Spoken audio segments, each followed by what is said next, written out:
वज़ीर-ए-आज़म नरेंद्र मोदी आज तेलंगाना के निजामाबाद के एक रोज़ा दौरे पर। वज़ीर-ए-आज़म के निजामाबाद में रोड शो में फूलों की बारिश के साथ जबरदस्त खैर मकदम किया गया।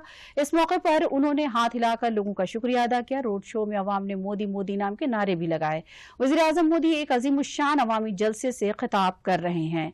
आइए चलते हैं तेलंगाना।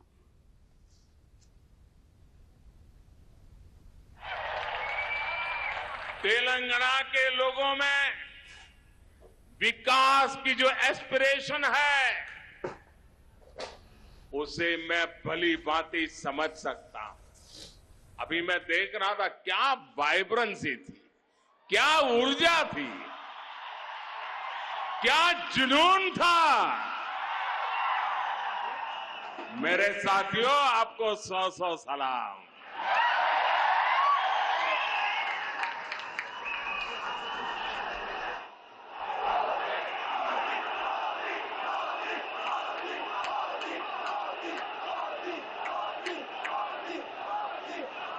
केंद्र सरकार में रहते हुए हम तेलंगाना के लिए जितना कर सकते हैं वो हम लगातार कर रहे हैं। आपको याद होगा ना,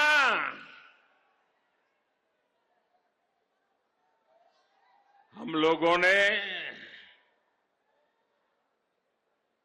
निजाम की हुकूमत, देश तो आजाद हुआ था लेकिन हमारा ये हैदराबाद और ये सारा इलाका आजाद नहीं हुआ था। निजाम अड़ंगे लगा करके बैठा था कि नहीं बैठा था? बैठा था कि नहीं बैठा था? एक गुजराती बेटा सरदार वल्लभ भाई पटेल,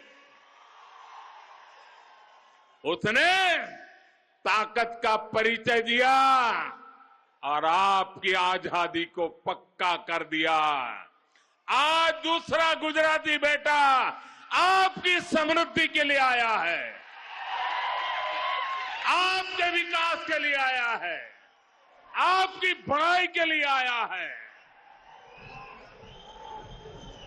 हमने तेलंगाना में नेशनल हाईवेज, नई रेल लाइनों, नए अस्पतालों का निर्माण किया है। भाजपा सरकार ने यहां बीआरएस सरकार को तेलंगाना के विकास के लिए भारी धनराशि भी दी है, लेकिन दुर्भाग्य से बीआरएस ने तेलंगाना के लोगों के लिए भेजा जो पैसा भेजा ना, उसमें भी लूट चलाई।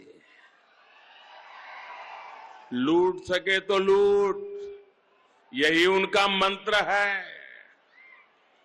ना कुटुंब सभ्युलारा,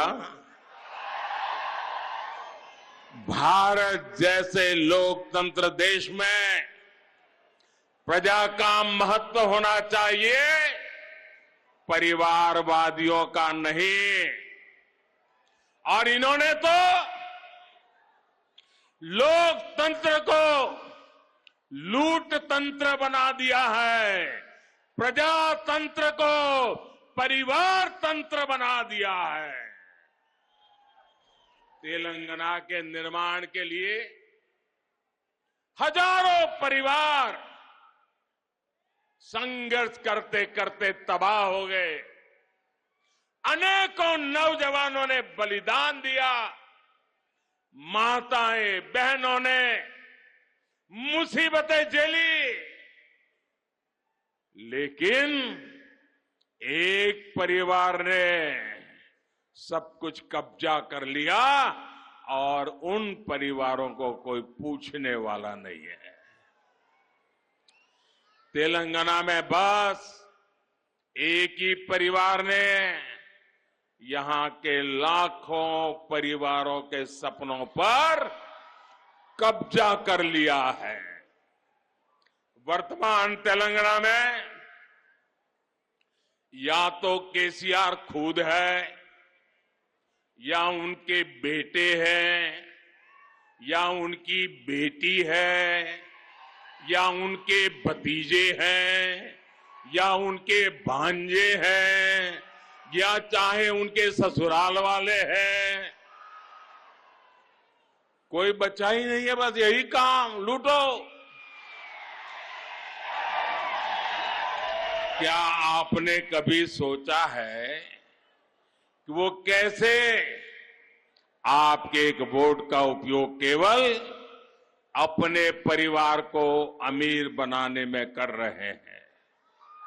इन लोगों ने तेलंगाना में भाई भतीजावाद और भ्रष्टाचार को बढ़ावा दिया है। ना कुटुंब सभ्युलारा, परिवारवाद का सबसे बड़ा नुकसान देश के युवा को उठाना पड़ता है। जब पूरा सिस्टम एक परिवार की सेवा में लगा रहता है, तब वो परिवार सिस्टम में टॉप से लेकर बॉटम तक उन्हीं लोगों की भर्ती करता है जो उनके करीबी हो। तेलंगाना के नौजवानों को वो अवसर नहीं मिलता। अभी आप वजीर आजम नरेंद्र मोदी का खिताब सुन रहे थे, जो तेलंगाना में अवामी जलसे को खिताब कर रहे थे। अपने खिताब में उन्होंने अपोजिशन पे जबरदस्त तनकीद की है और परिवारवाद पर निशाना साधा है। अब आगे बढ़ते हैं अपनी खबरों में। वजीर आजम नरेंद्र मोदी ने आज छत्तीसगढ़ में 23,800 करोड़ रुपए के मुख्तलिफ तरक्याती प्रोजेक्टों का इफ्तिताह किया और संग बुनियाद रखा। इस मौके पर वजीर आजम ने जगदलपुर में परिवर्तन महासंकल्प रैली से खिताब किया। वज़ीर आज़म ने कहा कि NMDC steel limited Nagarnar steel plant Bharat को स्टील के मामले में खुद इंहिसार बनाने का काम करेगा। इस मौके पर उन्होंने तारोकी और रायपुर के दरमियान रेल खिदमात को भी हरी झंडी दिखाई। उन्होंने कहा कि इन प्रोजेक्टों से छत्तीसगढ़ के लोगों की जिंदगी में तब्दीली आएगी और रियासत की तरक्की होगी।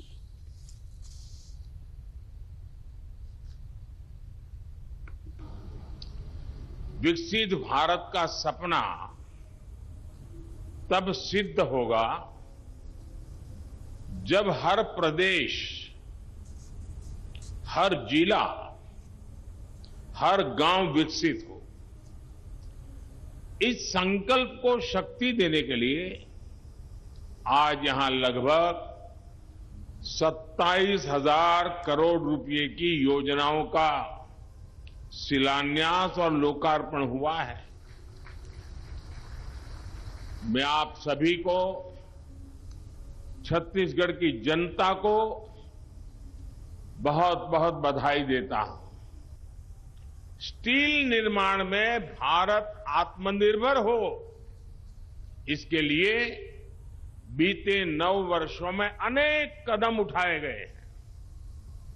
एक बड़ा स्टील निर्माता राज्य होने के नारण छत्तीसगढ़ को इसका बहुत लाभ मिल रहा है। छत्तीसगढ़ की इसी भूमिका को विस्तार देते हुए आज नगरनार में भारत के सबसे आधुनिक स्टील प्लांट्स में से एक का लोकार्पण हुआ है। वज़ीर आज़म नरेंद्र मोदी ने छत्तीसगढ़ में परिवर्तन महासंकल्प रैली में कहा कि छत्तीसगढ़ के आवाम की उम्मीदों को शर्मिंदा ताबीर करने के लिए मरकजी सरकार पुरज़्म है।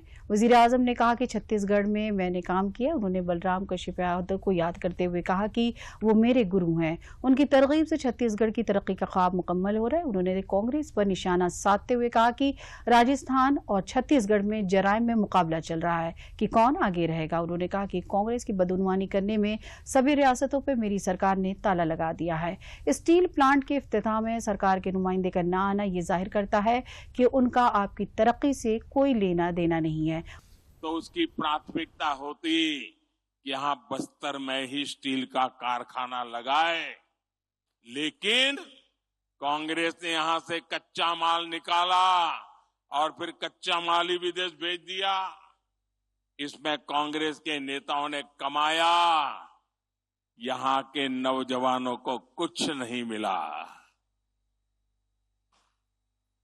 बस्तर के नौजवान मजदूरी करने के लिए दूसरे राज्यों में जाने के लिए मजबूर हो गए।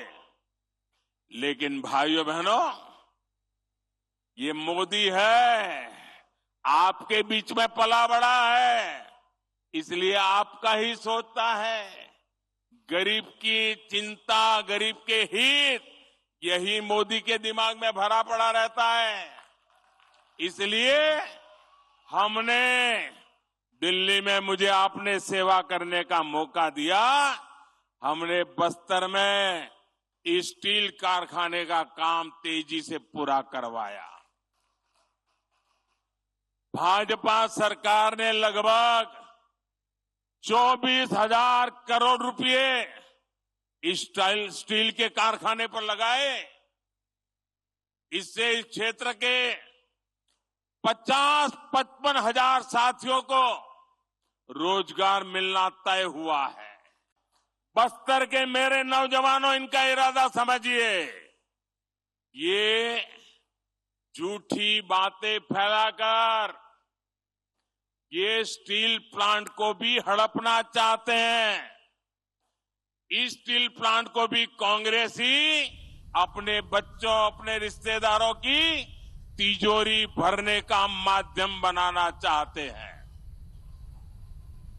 लेकिन मेरे बस्तर के भाइयों बहनों, ये मोदी की गारंटी है, ये मोदी नहीं होने देगा। आज दोपहर तकरीबन 2:51 पर लखनऊ और खरबुजवार के अजला में ज़लज़ले के झटके महसूस किए गए। झटके कई बार महसूस किए गए। दफातर में काम कर रहे लोग ऑफिस से बाहर निकलकर महफूज मकामात पर खड़े हो गए। लखनऊ के अलावा ज़लज़ले के झटके बहराइच, श्रावस्ती, गोंडा, बलरामपुर, रामपुर और सीतापुर में भी महसूस किए गए। मौसूल इत्तला के मुताबिक ज़लज़ले के झटके भारत, नेपाल और चीन महसूस किए गए। ज़लज़ले का मरकज नेपाल बताया जा रहा है। नेपाल में ज़लज़ले की शिद्दत 6.2 नापी गई है। दिल्ली, नोएडा और गाजियाबाद में न्यूज क्लिक वेबसाइट से जुड़े रहे कुछ सहाफियों के ठिकानों पर पुलिस ने छापेमारी की है। जिन सहाफियों के यहाँ छापा पड़ा है उनमें भाषा सिंह, उर्मलेश, परवीर पुरकयास्त, अभिसार शर्मा और नंगो चक्रवर्ती और सोहेल हाशमी बताए जा रहे हैं। सहाफी अभिसार शर्मा और भाषा सिंह ने ट्वीट के जरिए इस मामले में जानकारी दी है। अभिसार शर्मा ने लिखा है कि दिल्ली पुलिस आज सुबह उनके घर पहुंची और उनका लैपटॉप और फोन अपने कब्जे में ले लिया। भाषा सिंह ने लिखा कि वो अपने इस फोन से आखिरी ट्वीट कर रही हैं। इसके बाद दिल्ली पुलिस ने उनका फोन जब्त कर लिया। न्यूज क्लिक वेबसाइट को चाइना की फंडिंग से चलाया जा रहा है। यह जानकारी न्यूयॉर्क टाइम की एक रिपोर्ट में रोशनी में आई थी, जिसमें कहा गया था कि न्यूज क्लिक को एक अमेरिकी अरबपति नोएल राय सिंघम ने फाइनेंस किया था। ये वेबसाइट भारत समेत दुनिया भर में चीनी प्रोपेगेंडा को फरोग देती है। 17 अगस्त को इस वेबसाइट के खिलाफ UAPA के तहत मजहब, जात और ग्रुपों के दरमियान दुश्मनी को बढ़ावा देने और मुजरिमाना साजिश का मुकदमा दर्ज किया गया है।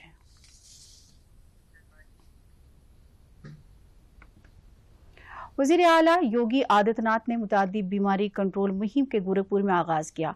उन्होंने BRD मेडिकल कॉलेज में सेहत मुलाजमीन से खिताब करते हुए कहा कि आशा कारकुन 16 से 31 अक्टूबर 2023 के दरमियान हर घर जाकर मुतादी अमराज से बचाव, उसके अलामत और इलाज के सहूलियात के तई लोगों को बेदार करेंगी। डेंगू, फाइलेरिया, मलेरिया, दिमागी बुखार, TB, जिजाम के अलामत वाले मरीजों की तलाश करके जांच और इलाज के लिए फहरिस्त भी तैयार करेंगी। प्रोग्राम में वज़ीर आला ने बेहतर काम करने वाली आशा और आंगनबाड़ी कारकुनान को एजाज से भी सरफराज किया।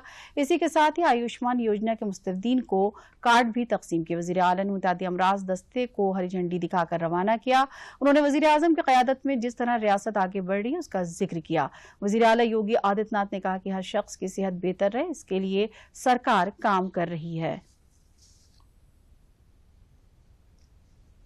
देश कार्यक्रम चल रहे हैं, आपने देखा होगा 1 अक्टूबर को आदरणीय प्रधानमंत्री जी के मार्गदर्शन और नेतृत्व में पूरे देश ने राष्ट्रपिता महात्मा गांधी को स्वच्छांजलि दी थी, यानी स्वच्छता के माध्यम से अपनी श्रद्धांजलि अर्पित की।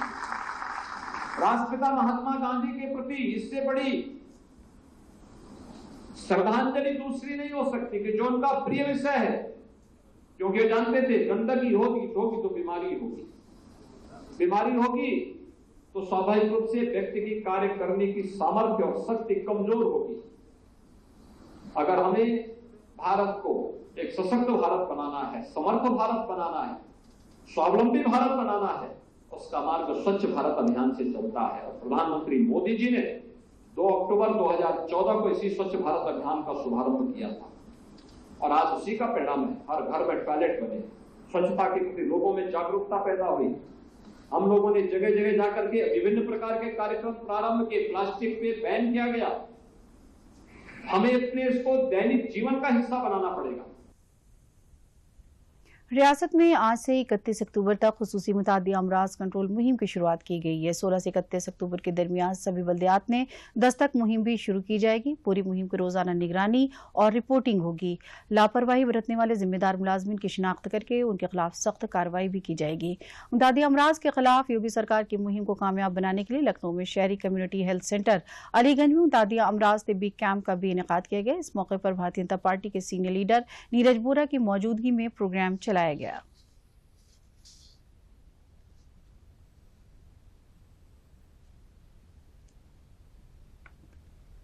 उत्तर प्रदेश के यशस्वी मुख्यमंत्री श्रद्धेय योगी जी के नेतृत्व में पूरे प्रदेश के अंदर संचारी रोग नियंत्रण अभियान को 1 माह के लिए बढ़ा दिया गया है। आज हमारे मुख्यमंत्री जी गोरखपुर में इस अभियान की शुरुआत उन्होंने प्रातः 9 बजे करी है और इसी तरीके से आज लखनऊ में ये कार्यक्रम यहाँ पर अलीगंज के इस urban health community health centre पर प्रारंभ हुआ है। और इसके माध्यम से सबसे बड़ी बात जो है कि माननीय मुख्यमंत्री जी के नेतृत्व में जो एक बहुत बड़ी सफलता पूरे उत्तर प्रदेश में पाई गई है कि संचारी रोगों पर हम लोग नियंत्रण करने में कामयाब रहे हैं। रियासत में बुखार के मरीजों की सूरत हाल जानने के लिए आज नायब वज़ीर आला ब्रजेश पाठक ने लखनऊ स्वास्थ्य भवन में वाक़ इंटीग्रेटेड कमांड कंट्रोल सेंटर से रियासत के सभी डिवीजनों के जिला अस्पतालों का जायजा लिया। उन्होंने हिदायत दी कि हर मरीज को अस्पताल में भर्ती किया जाए और दवा का माकूल बंदोबस्त किया जाए। नायब वज़ीर आला ने कहा कि मरीजों की बढ़ती तादाद के मद्देनजर उनकी जाँच के लिए अस्पतालों में वक्त की मुद्दत भी बढ़ाई जा रही, जिससे कि बीमारी का पता लगाया जा सके और उसका इलाज किया जा सके।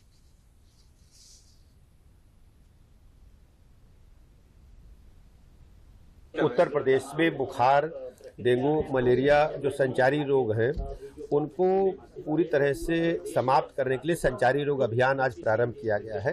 गोरखपुर से माननीय मुख्यमंत्री जी ने प्रारंभ किया है और लखनऊ में पूरे प्रदेश के सभी डिस्ट्रिक्ट हॉस्पिटल्स में जो बुखार के मरीज हमारे पास हैं, चाहे डेंगू, मलेरिया, बुखार, चिकनगुनिया, सभी को ठीक से भर्ती किया जाएगा। मुख्य चिकित्सा अधीक्षकों से हमने स्वयं बात किया है। सारी व्यवस्थाएँ, दवाइयाँ, ब्लड हमारे पास उपलब्ध है और कोई पैनिक जैसी स्थिति नहीं है।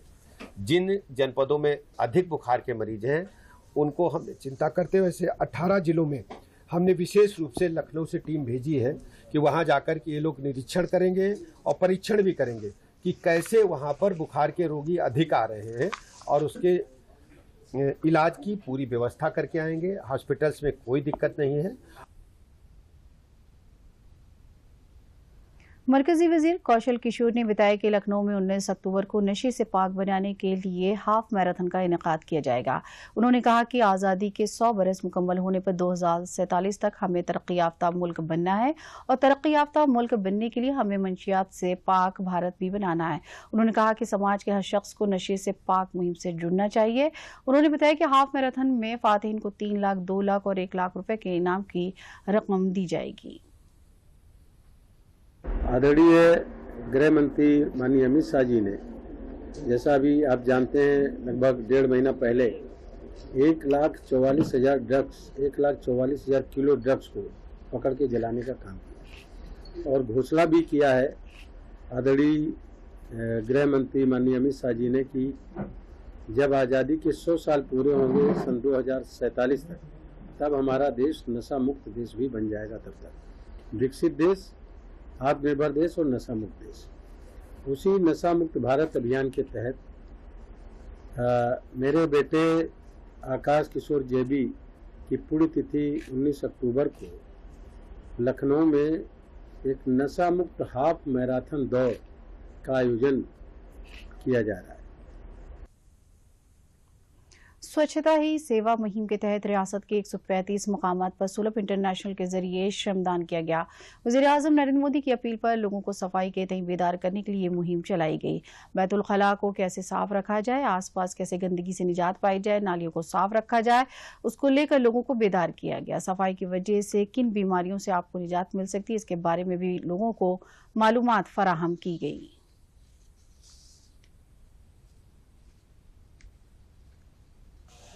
हम लोग माननीय प्रधानमंत्री जी के आह्वान पर आज पूरे देश में स्वच्छता श्रमदान का आयोजन किया जा रहा है। इसी क्रम में सुलभ इंटरनेशनल पूरे भारतवर्ष में 1000 स्थलों पर और 300 शहरों में इसका आयोजन कर रही है और उसमें उत्तर प्रदेश में आज हम लोग 135 स्थलों पर इसका आयोजन कर रहे हैं। स्वच्छ भारत स्वस्थ भारत। रायबरेली में मरकजी वजीर अनुप्रिया पटेल ने अपना दल कारकुनान कॉन्फ्रेंस में शिरकत की। मीडिया से बात करते हुए उन्होंने कहा कि कॉन्फ्रेंस का मकसद है 2024 के इंतखाबात के मद्देनजर सभी अजला में कारकुनों को जिम्मेदारी देना और तंजीम को मजबूत करना है। उन्होंने कहा गुज़िश्ता इलेक्शन में रायबरेली से अपना दल के उम्मीदवार को भारी वोट मिले थे। इस मरतबा भी पार्टी को उम्मीद है कि अपना दल के उम्मीदवार को यहाँ से रिकॉर्ड वोट मिलेंगे। 2024 के इंतखाब के बारे में बोलते हुए कहा कि एनडीए इत्तेहाद के साथ अपना दल इंतखाब लड़ेगा। इत्तेहाद के उम्मीदवार उत्तर प्रदेश की सभी सीटों पर इलेक्शन लड़ेंगे। सीटों की तकसीम आगे तय की जाएगी। आपने देखा है कि उत्तर प्रदेश की राजनीति में हमारे 2 विधानसभा और 2 लोकसभा चुनाव, उत्तर प्रदेश की राजनीति में सबसे बेहतरीन प्रदर्शन अपना दल और भारतीय जनता पार्टी के गठबंधन ने करके दिखाया है और मुझे पूरा विश्वास है कि 2024 का जो चुनाव है उसमें भी अपना दल और भारतीय जनता पार्टी का गठबंधन, अब हमारे साथ निषाद पार्टी और राजभर जी की पार्टी भी है, तो हम चारों लोग मिलकर उत्तर प्रदेश से एनडीए को सबसे ज्यादा मजबूती देने का काम करेंगे। लखनऊ के अलीगंज के गवर्नमेंट इंडस्ट्रियल ट्रेनिंग इंस्टीट्यूट में आज एक वसी रोजगार मेले का इनेकाद किया गया, जिसमें शिरकत करने वाले नौजवानों को इंटरव्यू के बाद नौकरी दी गई। इस रोजगार मेले में मुल्क भर से मुख्तलिफ कंपनियों ने शिरकत की। तलबा ने भी अपनी अहलियत के मुताबिक दरख्वास्त दी थी। इंटरव्यू के बाद मुंतखब होने वाले तलबा ने खुशी का इजहार किया। इस मौके पर भारतीय जनता पार्टी के रुकन असेंबली नीरज बोरा ने रोजगार मेले का इफ्तिताह किया।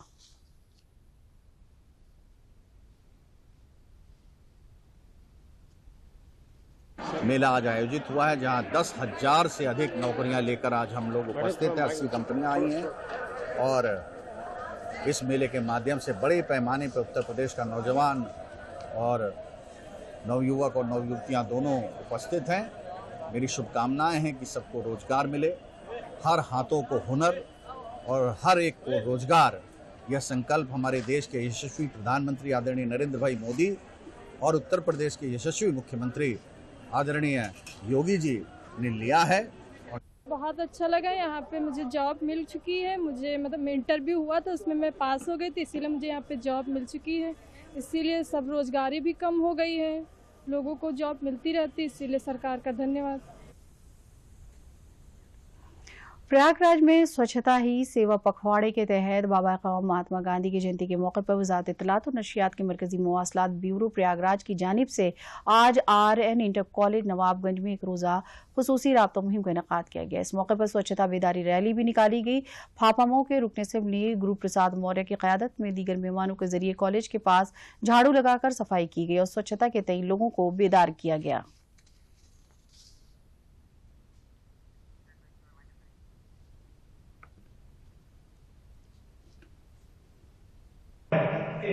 बच्चे और बच्चियां जो हमारे देश में भविष्य है, ये हमारे देश को सशक्त, निपुण और स्वच्छ बनाएंगे।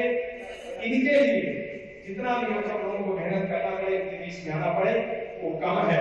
इसके यही हमारे भविष्य है। खबरों में बस इतना ही, इजाजत दीजिए, आदाब।